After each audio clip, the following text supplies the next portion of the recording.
welcome to the very first Super League Triathlon Power Up Show. We are coming to you live from Jersey. It is extremely windy outside.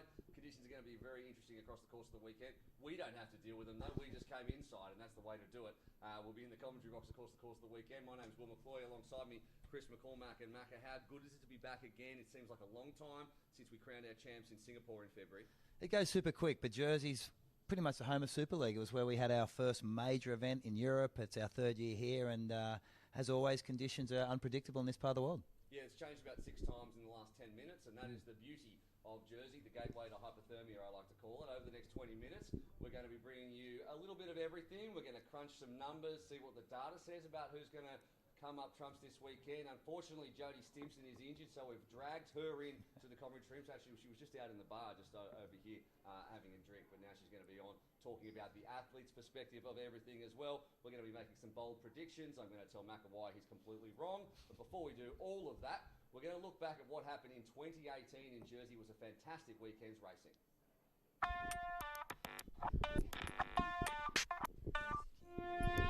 Hello and welcome to the first championship round of the 2018 Super League Triathlon. Let's get this party started.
What a weekend it was. Both of our champions actually winning that round, getting the pick jerseys early on, Katie Zafiris and Vincent Lewis, and not relinquishing them at all during the season, picking up the $100,000 in Singapore in February. They've both become world champions since then as well, and we'll be looking out for them across the course of this weekend's racing. They are certainly the ones to beat. Right now though, I said she was Commonwealth gold medalist yesterday, and she said to me, actually I won 2. I won one in the mixed team relay as well, and I just left with my tail between my legs. Jodie Stimpson is here, she's forgiven me.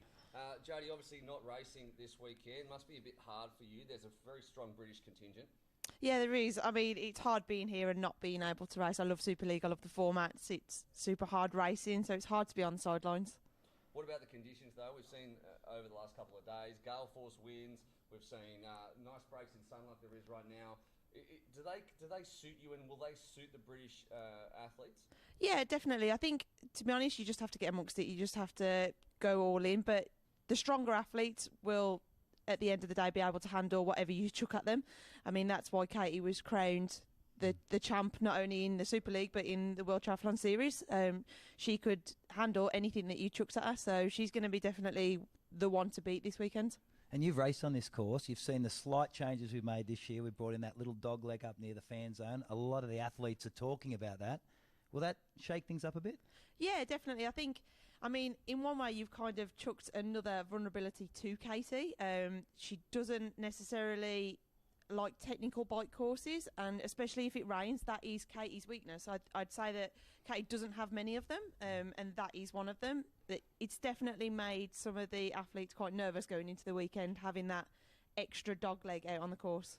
We had a little bit of breaking news here on the Power Up Show. Only a couple of hours ago, Georgia Taylor-Brown, who finished on the podium overall in the World Triathlon Series, was fantastic in the Tokyo Test event. In all kinds of form, Georgia Taylor-Brown had to pull out only a couple of hours ago. Can you give us some insight into that?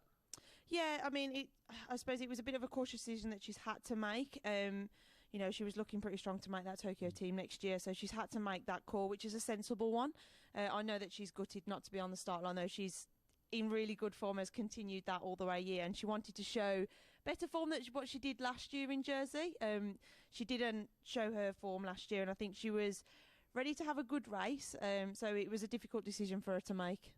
If you're Katie Zaferis, you're looking at that, because I know we talked about it. We thought Georgia as probably the favourite to potentially take Katie out in this event. Is she looking at that and thinking, phew, who am I looking at?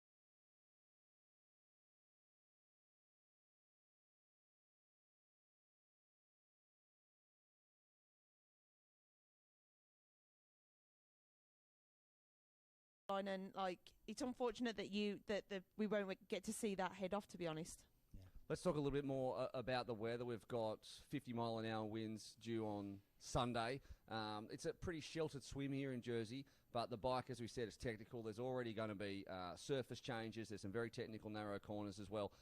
How is that going to play into it? And what are the athletes thinking in race week when they see that? Obviously, some of them handle it better than others, but knowing that it's going to be so changeable, does that like send a wave of nerves, I guess, through the field? Yeah, definitely. I think the biggest advantage is if you raced here 2 years ago, or that, you know, last year or the year before. It's the main bits of the course are the same, apart from that dog leg.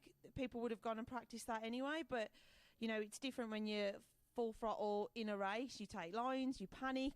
So if you'd have raced here previously, then you're at an advantage. That roundabout is definitely going to be one point to look at. It's as a little bit of rain hits that surface and it's greasy, so you have to be cautious on that point. But if you're chasing, you can't be cautious. You've got to go and get it. You can't allow time gaps to appear. So I think, yeah, the wind is going to play a big element to that. It may slow the front pack down, but this is like a crit race, so it's going to be full on from the get-go. Are the athletes concerned about it? I've seen them all out in the course training and looking about it. I see them in breakfast, checking that weather app, talking to a lot of the leaner athletes or the smaller athletes. They seem very, very concerned about the water temperature, what the outside ambient air temperature is. Is it on their mind a lot? Yeah, definitely. I think that the water temperature maybe not so much because you're only in for that short swim, but it affects you when you get out on the bike.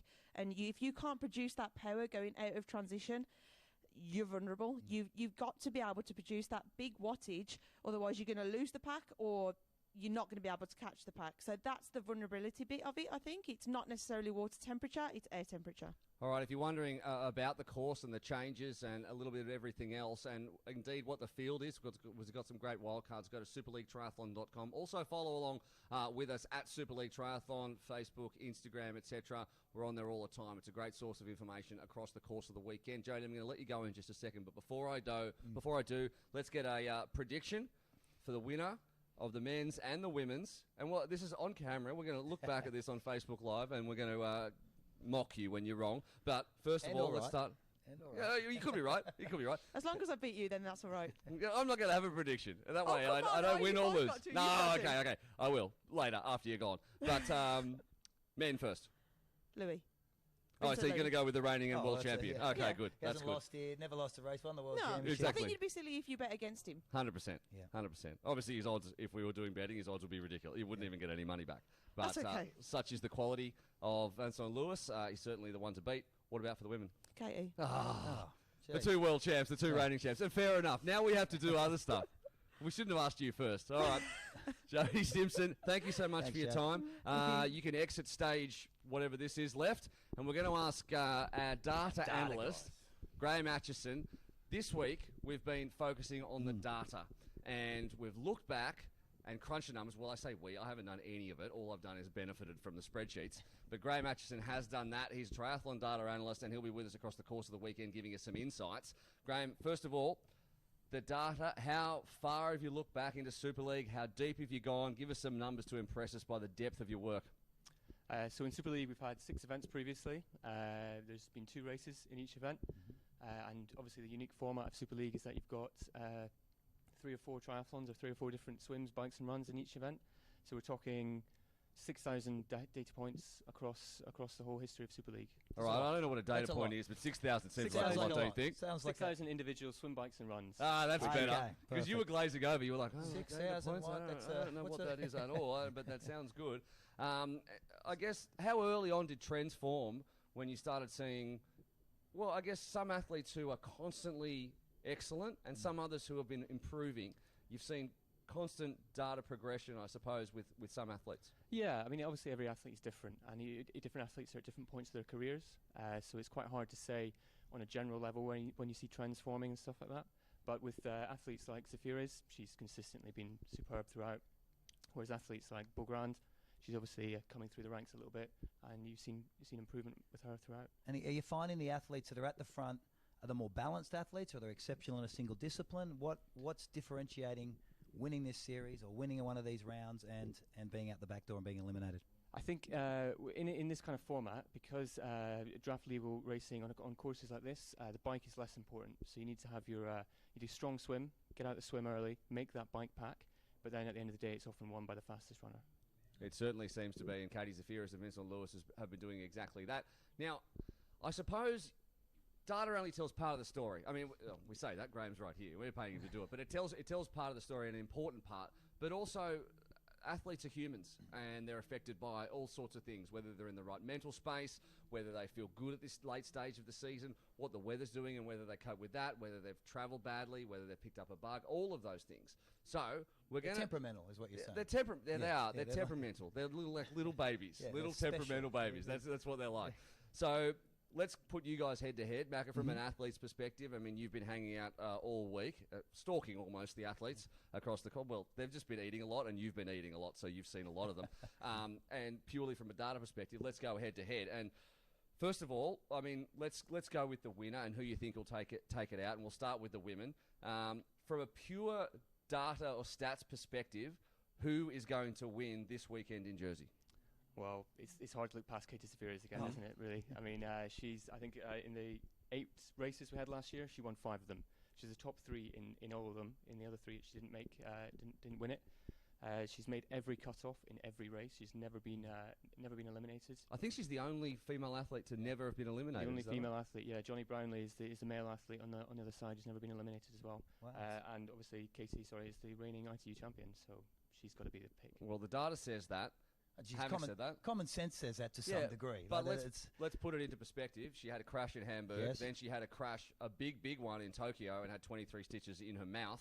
She did come back 2 weeks after that and win the World Championship. But is she flat after that? I mean, how have you seen her? And if indeed Zafiris isn't your tip, who is? Well, it's hard to look past Katie, I must agree. But I tend to look at the athletes that are on the rise, and there's a big, strong French contingent here. I really like Cassandra Beaugrand. The only time Katie has been beaten in this enduro format was in our last round in Singapore. She's a young athlete. She's got a big French contingent with her. She seems to be a lot more relaxed. She's the fastest runner in Super League racing. I've been watching her around the breakfast and with her friends. She looks very, very relaxed. The high performance director from France is in to support her racing. There's a big French contingent of spectators coming over.